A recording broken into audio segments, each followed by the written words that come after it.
গত পরশুদিন এই যে ফুটপাতে গিয়ে যে ঘটনা উনি ঘটিয়েছেন তার যে সাফাই দিচ্ছেন, এই ঘটনা হতো যে আমি প্রথমত তীব্র নিন্দা জানাচ্ছি। আসলে বিজেপি ক্ষমতায় আসার পর এই রাজ্যে সমস্ত মিনিস্টারদের যেটা অ্যাকচুয়ালি করা দরকার তাদের দপ্তরের কাজ, সেটা না করে কিছু লোক দেখানো, চটকদারি সোশ্যাল মিডিয়াতে দেখানোর জন্যে কিছু কাজ হতো যে করে বেড়াচ্ছে। যেইটা আমাদের পরিষ্কার বক্তব্য, পৌরমন্ত্রীর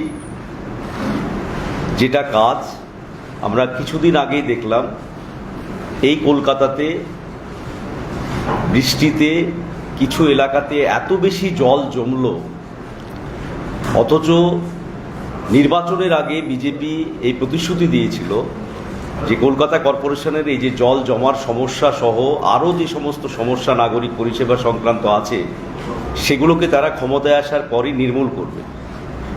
সেই দিকে কলকাতা কর্পোরেশনের সেই সমস্ত বিষয়ে নজর না দিয়ে নগর উন্নয়ন মন্ত্রী প্রতিদিন এই যে কাজ মিডিয়াকে সঙ্গে নিয়ে, সোশ্যাল মিডিয়াকে সঙ্গে নিয়ে যা করে বেড়াচ্ছেন, এটা একজন নগর উন্নয়ন মন্ত্রীর কাজ না। আবার আগামী দিনে যদি 2 ঘন্টা বৃষ্টি হয়, আমরা দেখেছি এই বিধানসভা চত্বর, হাইকোর্ট চত্বর, যেগুলো আমাদের সবচাইতে কলকাতা শহরের বলা যায় যে একদম গুরুত্বপূর্ণ জায়গা, সেই জায়গাগুলোতে আমরা হতো যে বেরোতে পারি না। আপনারাও সেটা দেখেছেন। আজকে 3.5 মাস বা 100 দিন পর এই জবাবদিহি বিজেপিকে করতে হবে নগর উন্নয়ন মন্ত্রীকে। আপনি ফুটপাত পরিষ্কার করবেন, ওটা দপ্তরে বসে নির্দেশ দিলেই পুলিশ গিয়ে একদিনে করে ফেলতে পারবে। কিন্তু আমরা জানতে চাই এই জল নিকাশি ব্যবস্থার কতটা সমাধান হলো কলকাতা কর্পোরেশনের, সেই জবাবদিহিটা মাননীয় মন্ত্রীকে হতে যে আগে করতে হবে। তারপরে গিয়ে ফুটপাত দখলমুক্ত করাটা কোনো মন্ত্রীর কাজ হতে পারে না। এইটা প্রথম কথা। দ্বিতীয় কথা হচ্ছে যে আমার যাদবপুর ইউনিভার্সিটি নিয়ে আমাদের রাজ্যের মাননীয় মুখ্যমন্ত্রী প্রথম থেকে যেভাবে সমস্ত বিষয়ে হুমকির সুরে কথা বলছেন, বা বিজেপির অন্যান্য মন্ত্রীরা, বিশেষ করে দিলীপ ঘোষ থেকে শুরু করে যে মন্ত্রীরা এই ধরনের কথা বলছেন, দিমাগি নকশাল, আরবান নকশাল, দেশ বিরোধী, এই সমস্ত কথাগুলো আমি তীব্র নিন্দা করছি। একজন মুখ্যমন্ত্রী নির্বাচিত হয়ে বা একজন মন্ত্রী হয়ে সংবিধানের শপথ নিয়ে এই ধরনের কথা যাদবপুরের মতো ইউনিভার্সিটি নিয়ে, বা যাদবপুরের মতো ইউনিভার্সিটিতে যারা পড়াশোনা করে, যারা শিক্ষকতা করে, গোটা একটা ইউনিভার্সিটিকে এইভাবে কালিমালিপ্ত করা, যে ইউনিভার্সিটি গোটা দেশের মধ্যে 1 থেকে 10 যদি তালিকাভুক্ত করা যায়, তাহলে সেই 1 থেকে 10-এর মধ্যে এক্সেলেন্ট ইউনিভার্সিটির মধ্যে যাদবপুর একটা। সেই ইউনিভার্সিটিকে এইভাবে অপমান করা, সেখানে জাতীয় সঙ্গীত গাওয়া হয় না, সেখানে দেশবিরোধী স্লোগান দেওয়া হয়, অথচ তার কোনো তথ্য প্রমাণ মুখ্যমন্ত্রীর কাছেও নেই। যারা বিজেপির যে সমস্ত নেতারা, মন্ত্রীরা এই ধরনের কথা বলছেন, তাদের কাছেও কোনো ধরনের কোনো তথ্য ছাড়াই এই ধরনের একটা এক্সেলেন্ট ইউনিভার্সিটিকে দাগিয়ে দেওয়া, এর আমি তীব্র নিন্দা করছি। আর আমি মাননীয় মুখ্যমন্ত্রী সহ, মাননীয় দিলীপ ঘোষ সহ সমস্ত বিজেপি নেতাদের বলছি, দেশ বিরোধী তকমা দেওয়ার আগে নিজেদেরকে আয়নাতে দাঁড়াতে হবে। নিজেরা কতটা দেশভক্তি, কতটা দেশভক্তি আছে না আছে, সমস্ত ইতিহাসে আছে, সেগুলো আগে নিজেরা দেখুন। দেখার পর বলছে যে বামপন্থীদেরকে দেশবিরোধী বা দেশদ্রোহী তকমা দিবেন। এই দুটো বিষয় আমার বলার ছিল। বিশ্ববিদ্যালয়ের দেওয়ালে একাধিক জায়গাতে স্লোগান লেখা আছে, গুলি করার স্লোগান। এইটা কি কোনো বিশ্ববিদ্যালয়ের সংস্কৃতি হতে পারে? কে কাকে গুলি করবে সেটা লিখে রাখা, এবং বিশ্ববিদ্যালয়ের মতো জায়গাতে এই ধরনের লেখাটাকে হিংসা চালানোর মতো বিষয়, সেটা কি তদন্ত করে দেখা উচিত না যে কারা এই ধরনের লেখাগুলো লিখছে? অবশ্যই তদন্ত করে দেখা উচিত। যদিও আমি এই লেখা দেখিনি, আপনি বলছেন, কিন্তু যদি এই ধরনের লেখা থাকে সেটাও তদন্তের আওতায় আসা উচিত। কারণ ইউনিভার্সিটির সেটা একটা হচ্ছে যে তদন্ত করে দেখা উচিত। এই ধরনের স্লোগান বা যদি এই ধরনের স্লোগান লেখা থাকে, ফ্যাসিস্টকে গুলি করো, এটা নিশ্চিতভাবেই একটা হিংসাশ্রয়ী স্লোগান। এটা না লেখাই বাঞ্ছনীয়। মানে যাদবপুরের মতো ইউনিভার্সিটিতে এই ধরনের লেখা, বা যাদবপুর ইউনিভার্সিটি না, কোনো জায়গাতেই দেওয়ালে কোনো সবার ফ্যাসিস্টকে গুলি করো এই কথাটা থাকা উচিত না। বিজেপি কর্মীদের খুনের কি বিজেপি কর্মীদের খুনের এখন তো অনেক জায়গাতেই লক্ষ্য করা যাচ্ছে বিজেপি আর বিজেপির মারামারি ঠেকাতে গিয়েই তো পুলিশের হতো যে নাবিশ্বাস উঠছে। আমরা প্রতিদিন দেখতে পাচ্ছি কোথাও বিজেপির পার্টি অফিস ভাঙচুর করছে বিজেপির অন্য লোকেরা, নব্য বিজেপি না হলে পুরনো বিজেপি, যার ফলে এখন যে খুন খারাপিগুলো হচ্ছে সেগুলো পুলিশের সঠিক তদন্ত করা উচিত, যদিও সেটা করবে কিনা সন্দেহ আছে, কারণ অলরেডি পুলিশ দলদাসে পরিণত হয়ে গিয়েছে, যার ফলে সেই তদন্ত সঠিকভাবে হতে যে উঠে আসবে না। তবে এটা তদন্ত করে দেখা উচিত আসলে এই সময় বিজেপির কর্মীদেরকে কারা খুন করছে, বা যে কোনো খুন হলে সঠিক তদন্ত করলেই বেরিয়ে আসবে কারা প্রকৃতপক্ষে খুন করছে। নির্বাচনের সময় 2026-এর নির্বাচনের সময় আপনাদের আসল সমঝোতার সঙ্গী আইএসএফে যোগ দিয়েছিলেন তিনি, এই মুহূর্তে আইএসএফ ছেড়ে আজকে দেখা গেল বিরোধী দলের সাথে। আসলে ওনার সঠিক জায়গাতে ওনাকে যেতে হবে, রাজনীতি এত সহজ জিনিস না। আইএসএফে উনি তখন গিয়েছিলেন কারণ হচ্ছে যে সেই সময়ের পরিস্থিতি আজ করতে পেরেছিলেন না, এখন ভালো তৃণমূলে গেলেন, তাই তো? ভালো তৃণমূলে, এটা তো বিজেপির তৈরি করা তৃণমূল, যার ফলে বিজেপি এখন ওকে এলাকায় ছেড়ে দেবে।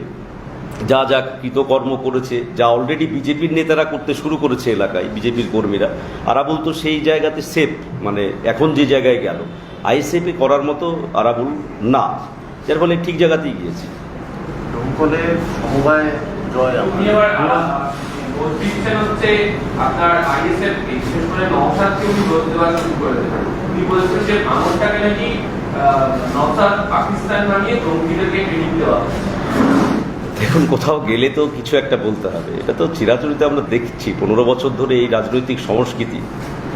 গেলে তো বলতে হবে যে আজকে কিছুক্ষণ আগেই তো দেখলাম একজন এখন মমতা বন্দ্যোপাধ্যায় করছে, তো যাই হোক অন্য এখন যেখানে যাচ্ছে ওটা সেফ জায়গা, মানে ওর বিরুদ্ধে সমস্ত এ আছে, তো আরও আইএসএফ সেটা ভালো বলতে পারবে যে যে কথাগুলো আরাবুল বলেছে। তবে আমার ব্যক্তিগত মত হচ্ছে যে আরাবুলের এখন সঠিক জায়গাতে, আজকের সঠিক জায়গাতে যাওয়াটা হলো, কারণ বিজেপি পোষিত যে তৃণমূল কংগ্রেস তৈরি করেছে, বিজেপির কোলে দোল খাওয়া তৃণমূল কংগ্রেস, তারা এর আগের যা অপরাধ করেছে সেই অপরাধীরা বিজেপিতে গিয়ে, মানে এই ভালো তৃণমূলে গিয়ে তারা হচ্ছে যে একেবারে নিরপরাধ হয়ে যাচ্ছে, এবং যে কাজ তারা 15 বছর ধরে করেছে ভালো তৃণমূল একই কাজ হচ্ছে যে এলাকায় চালিয়ে যাচ্ছে, সেটা বিজেপির নজরে পড়ছে না, আমাদের প্রশাসনেরও নজরে পড়ছে না, যার ফলে আরাবুলও কেমন মানুষ তা গোটা রাজ্যের মানুষ জানে, যার ফলে সেই জায়গাতে সঠিক জায়গাতে আজকে গিয়ে দাঁড়িয়েছে।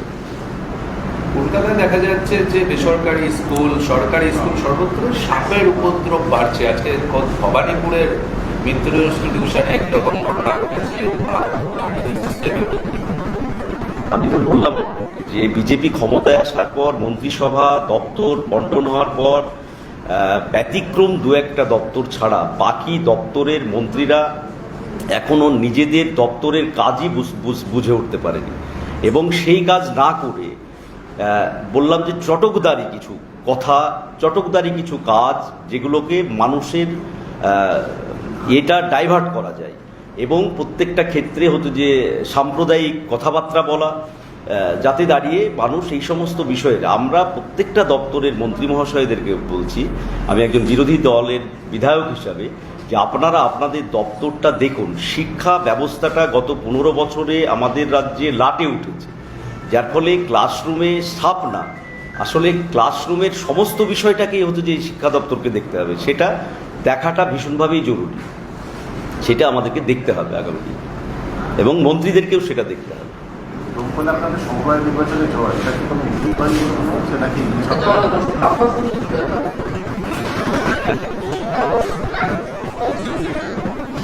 না, দমকলে সমবায় নির্বাচনের যে জয় সেটা তো স্বাভাবিক, বিধানসভা নির্বাচনেরই একটা ধারাবাহিকতা।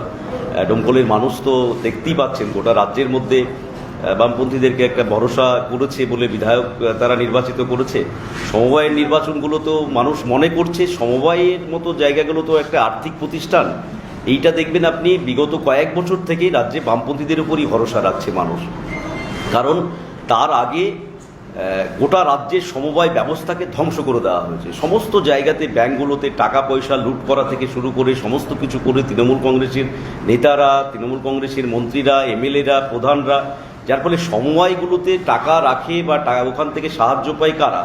যারা হচ্ছে যে একেবারে প্রান্তিক কৃষক সমাজ, যার ফলে তারা আর অন্য কারোর প্রতি ভরসা রাখতে চাইছে না সমবায়গুলোতে। সেই কারণে দেখবেন বামপন্থীদের ধারাবাহিক জয় আছে, ডোমকলও তার ব্যতিক্রম না। রাজ্যের বিভিন্ন স্কুল কলেজের মাথায় দেখা যাচ্ছে যে বিজেপির প্রধানমন্ত্রী তাদেরকে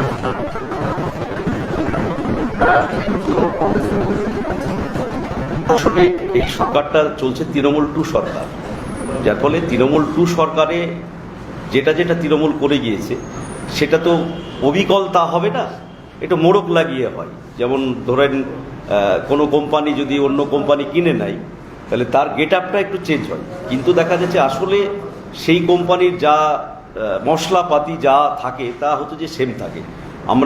আমি মনে করছি যে এটা তৃণমূল 2 সরকার চলছে, যারা তৃণমূল যা করেছে সেটা অনেক জায়গাতেই হুবহু মিল পাবে।